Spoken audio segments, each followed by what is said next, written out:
అని చెప్పి ఫ్రంట్ పేజీలో రాస్తా. జ్యోతి ఉమ్, ఇక్కడ మన గుంటూరు ఎడిషన్లో రాసుకొచ్చింది. ఉమ్, ఒక గుంటూరు జిల్లాలోనే దాదాపుగా 170 ఏమో స్కూళ్ళు 1వ తరగతిలో అడ్మిషనే లేదట.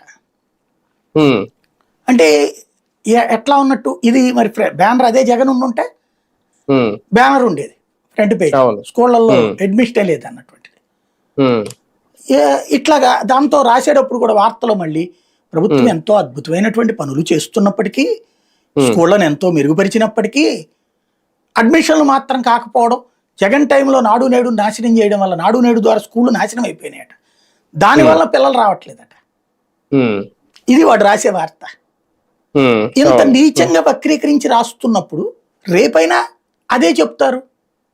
ఏముంది ఇప్పుడు, పిల్లలు స్కూల్కి పంపించాలా, పనికి తీసుకెళ్ళాలా? ఉమ్, ఇప్పుడు డబ్బులు వచ్చినాయి కాబట్టి స్కూల్కి పంపించాలి. ఉమ్, ఇందులో నేను ప్రభుత్వాన్ని తప్పు పట్టను. ఉమ్, ఇక్కడ చేతికి డబ్బులు వచ్చినప్పుడు గవర్నమెంట్ స్కూల్లో ఎందుకు చేర్పిస్తారు, ప్రైవేట్ స్కూల్లో చేర్పిస్తారు? కామన్ థింగ్ అవును. ఉమ్, అది.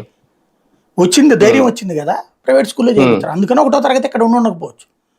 1వ తరగతి ఉమ్, 13,000 హ్యాపీ. చిన్న స్కూళ్ళు ఉంటాయి మన ఏరియాలో, ప్రైవేట్ స్కూల్ ఇదే కాన్వెంట్లు, ఉమ్, అక్కడ 1000 రూపాయలతో సరిపోతుంది నెలకి.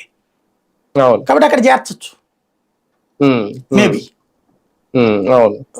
ఇంకో 2,000 రూపాయలు పడ్డా పర్లేదు అనుకుని మంచి భవిష్యత్తు కావాలనుకున్నప్పుడు అది ఉమ్, బాధ్యతగా రాయి. ఉమ్, అటు రాయట్లా వీళ్ళకి. అవును. పైన రాసుకొస్తున్నారు కాబట్టి, ఎజెండాతో రాసుకొస్తున్నారు కాబట్టి జరగాల్సింది జరిగిపోతుంది అంతే. కానీ 2025